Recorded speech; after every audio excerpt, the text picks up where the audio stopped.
प्रभु यीशु मसीह के नाम में आप सभी सुनने वाले श्रोता, प्रिय भाई बहन को मेरा सलाम। मैं उम्मीद करता हूँ कि यह स्वर्गीय डॉक्टर पॉल मिचो के द्वारा लिखी गई किताब विश्वास की अद्भुत रेखा के द्वारा आप आशीष पा रहे हैं। अध्याय 3 में हेडिंग है परमेश्वर के उद्देश्य के लिए। उच्चारित शब्द के क्रियाशील उपयोग का दूसरा कारण है वह केवल हमें सफल होने में ही सहायक नहीं है, परंतु पवित्र आत्मा चाहता है कि हम इसका प्रयोग करें ताकि परमेश्वर की इच्छा उद्देश्य पूर्ण हो जाए।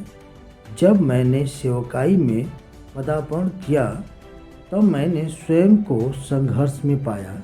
मैं वचन का प्रचार करता, फिर भी जीवन में बाधाएं आती हुई दिखाई देती थीं।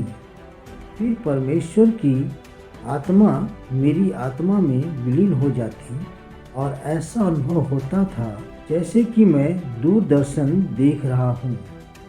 मेरे मस्तिष्क के पर्दे पर मैं स्पष्ट रूप से देखता था कि 6 रोगी चंगे हो रहे हैं। अपाहिज अपने सहारे की लाठी को अचानक फेंक रहे हैं और चलने लगे हैं। कोरिया अमेरिका से बहुत दूर है, परंतु मैंने इस प्रकार की चंगाई के विषय में बहुत कम सुना है। यहाँ पर जो थोड़े बहुत मिशनरी थे वे भी इस प्रकार की चंगाई के विषय में अनजान थे और उनके साथ इस विषय पर बातचीत करना मेरे लिए अधिक उलझन का कारण बन गया। फिर मैं इस निर्णय पर पहुंच गया कि यह तो शैतान द्वारा बनाई बाधा है। जब भी इस प्रकार की घटना घटती है मैं कहता था, हे बाधा उत्पन्न करने वाली आत्मा, मुझ में से निकल जा। मैं तुझे आज्ञा देता हूँ, मुझे छोड़ दे, उनमें से निकल जा।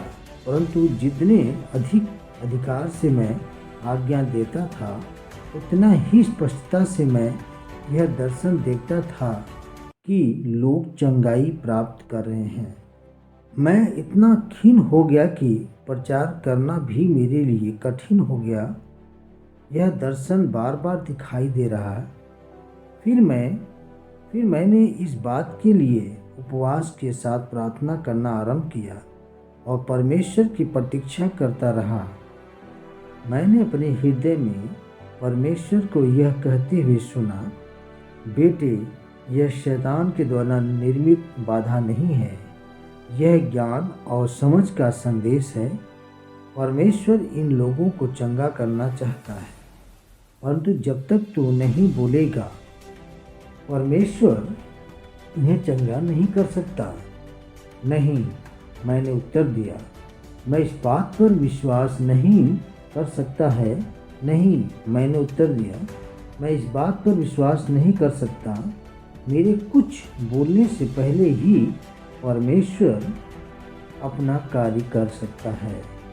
बाद में मैंने पवित्र शास्त्र में देखा, उत्पत्ति का पहला अध्याय, पृथ्वी बेडौल और वीरान थी और परमेश्वर का आत्मा जल की सतह पर मंडराता था, परंतु कुछ नहीं हुआ। फिर परमेश्वर ने मेरे सामने एक तथ्य प्रकट किया। परमेश्वर ने कहा, वहाँ पर पवित्र आत्मा की उपस्थिति थी। पवित्र आत्मा जल की सतह पर मंडराता रहा। क्या उस स्थिति में कुछ हुआ? नहीं, मैंने उत्तर दिया, कुछ भी नहीं हुआ। फिर परमेश्वर बोला, तुम अपनी कलीसिया में पवित्र आत्मा की उपस्थिति को अनुभव करते हो, परंतु कुछ नहीं होगा। एक भी आत्मा नहीं बचेगी, टूटे परिवार नहीं जुड़ेंगे। जब तक तुम मुख से शब्द नहीं बोलोगे, शब्द को उच्चारो, मुझे तत्व दो जिसमें मैं चमत्कारी घटनाओं का निर्माण करूं, जिस प्रकार मैंने सृष्टि के निर्माण के समय किया। कहो उजियाला हो या फिर कहो सवेरा हो, इस सत्य को जानना मेरे जीवन में बदलाव का क्षण था। मैंने परमेश्वर से क्षमा याचना करते हुए कहा, हे प्रभु, मुझे क्षमा कर दो। मैं बोलूँगा, अपने मुख से शब्द बोलूँगा। परंतु अभी भी मैं भयभीत था, क्योंकि इस प्रकार की बातें मुझे कभी किसी ने नहीं सिखाई थी। मुझे इस बात का भी भय था कि यदि मैं कुछ बोलूँगा भी तो कुछ घटना नहीं होगी। फिर लोग मेरे विषय में क्या कहेंगे? फिर मैंने परमेश्वर से कहा, मैं तो भयभीत हूँ, इसीलिए प्रभु, मैं प्रथम उन अपाहिजों व लंगड़े लूलों की चंगाई के विषय में नहीं कहूँगा, जिनका दर्शन मैंने देखा है। मैं प्रथम सिर दर्द की बीमारियों से आरंभ करता हूँ। इसके बाद जब भी मैं प्रचार करता था तो इसी चंगाई का दर्शन मेरे आत्मा में प्रकट होता था। परंतु जब भी इस दर्शन में मैं लंगड़े लूलों व अपाहिजों को चंगा होते हुए देखता तो मैं उस दृश्य को अनदेखा कर देता था। मैं कहता था कि क्या यहाँ कोई ऐसा है जिसका सिर दर्द ठीक हुआ हो? और यदि वह व्यक्ति तुरंत चंगा हो जाता था, वो मुझे अत्यधिक आश्चर्य होता था कि मेरे केवल बोलने से ही यह अद्भुत चमत्कार हो जाता है।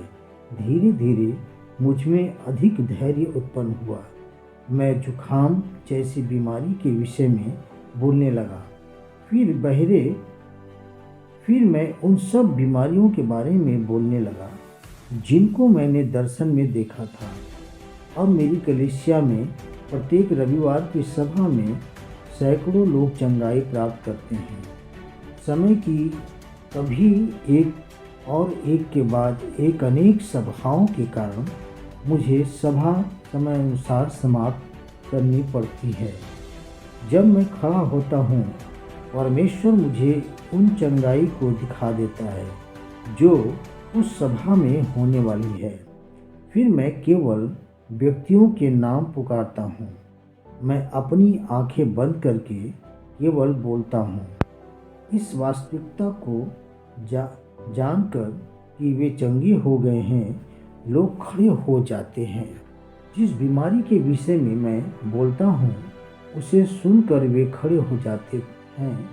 वे उस बीमारी से मुक्त हो जाते हैं और संपूर्ण सभा स्थान में विभिन्न स्थान पर अनेक लोग इस प्रकार खड़े हो जाते हैं।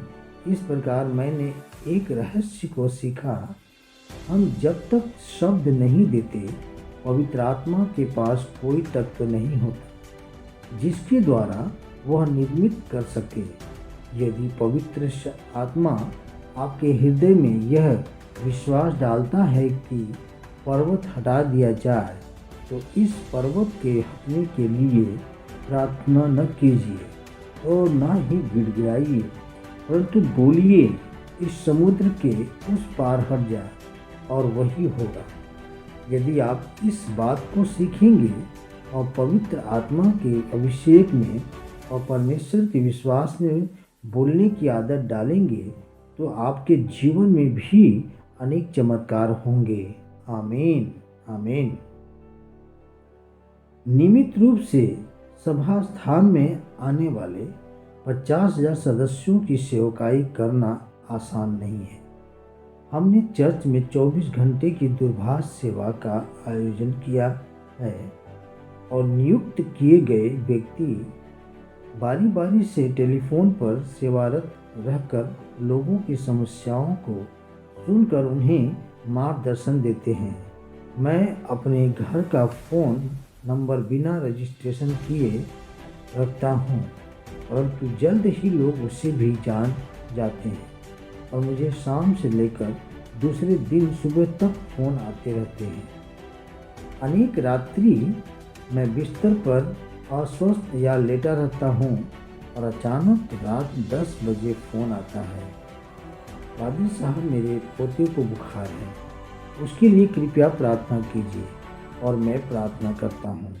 11 बजे और एक टेलीफोन आता है, मेरा पति काम से अभी तक नहीं लौटा है, कृपया उनके घर लौटने की प्रार्थना कीजिए।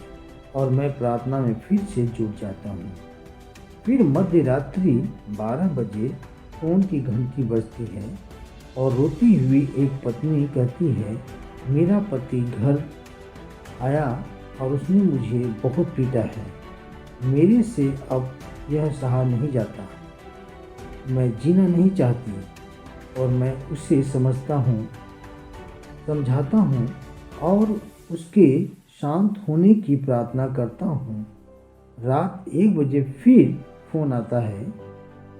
नशे में चूर एक आदमी कहता है, मेरी पत्नी आपके चर्च की सदस्य है, आप उसे इस प्रकार का व्यवहार करना क्यों सिखाते हैं? फिर मैं उसे संपूर्ण स्पष्टीकरण देता हूँ। सुबह होने से पहले फिर एक फ़ोन अस्पताल से आता है, पादरी साहब, ऐसा एक व्यक्ति अब मृत्यु के करीब है, क्या आप यहाँ जल्दी आ सकते हैं? उसकी अंतिम इच्छा है कि वह आपको देखे। और मैं अस्पताल जाने की तैयारी करने लगता हूँ। कभी कभी तो टेलीफोन लगातार बजता ही जाता है, तो मुझे फ़ोन बंद करके रखना पड़ता है और मैं कहता हूँ, नहीं, मैं इस प्रकार का जीवन नहीं जीऊँगा, और मैं सोने चला जाता हूँ। परंतु पवित्र आत्मा मेरे हृदय से बातचीत करता है, क्या तुम एक अच्छे चरवाहे हो? अच्छा चरवाहा कभी भी अपनी भीड़ को अनाथ नहीं छोड़ता है। मैं उठकर फिर से फ़ोन के प्लग को जोड़ देता हूँ। जब भी मैं विदेश यात्रा पर जाता हूँ, तब मुझे एक लाभ अवश्य होता है कि मुझे संपूर्ण रात आराम की नींद मिलती है। प्रभु आशीष दे। आमीन।